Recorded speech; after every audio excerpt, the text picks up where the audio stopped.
Hello' everyone, কি খবৰ আপোনালোকৰ? আশা কৰোঁ সকলোৰে ভাল। আজি মই বনাব লৈছোঁ ৰাজমা কাৰী।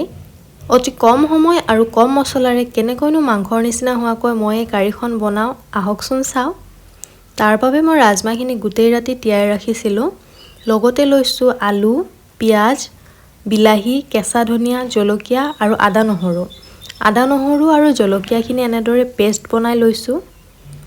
ৰাজমা আৰু আলুখিনি মই কুকাৰত দুটা হুইচেল মাৰি 15 মিনিটমান গেছৰ ফ্লেম কম কৰি বইল কৰি লৈছিলোঁ।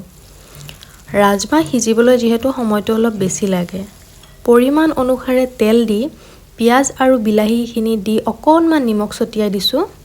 বইল কৰোঁতে নিমখ দি থোৱা বাবে এতিয়া কম পৰিমাণে দিছোঁ। তাৰপিছতে ইয়াত দি দিছোঁ হালধি গুড়ি,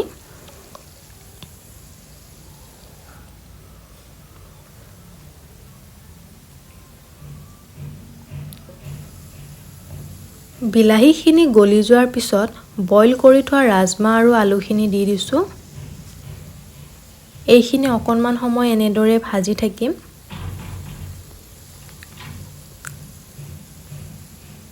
ভাজোতে অলপ সাৱধানে ভাজিব যাতে আলুখিনি ভাগি নাযায়। তাৰপিছতে দি দিছোঁ ইয়াতে জিৰা গুড়া অকণমান আৰু অকণমান ধনিয়া গুড়া।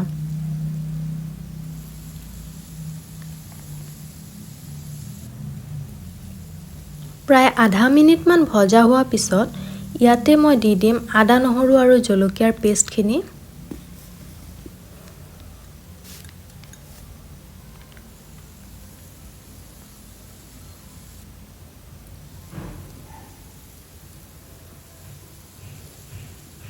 এইখিনিও অলপ সময় ভাজি ইয়াতে দি দিছোঁ পৰিমাণ অনুসাৰে পানী। ইয়াত মই বইল কৰোঁতে দিয়া পানীখিনিয়ে দি দিছোঁ। আপোনালোকে ইচ্ছা কৰিলে বেলেগ পানীও দিব পাৰে। মই এই পানীখিনিয়ে দিছোঁ। এই পানীখিনি দিলে টেষ্ট হয়। এনেদৰে যেতিয়া পানী শুকাই গোটা হ'ব ধৰিব, তেতিয়া ধনিয়াখিনি দি গেছটো অফ কৰি দিম। মোৰ ৰাজমা কাৰী ৰেডি। মোৰ ৰেচিপিটো চাই যদি ভাল পাইছে তেন্তে লাইক কৰি যাব আৰু চেনেলটো ছাবস্ক্ৰাইব কৰি দিব।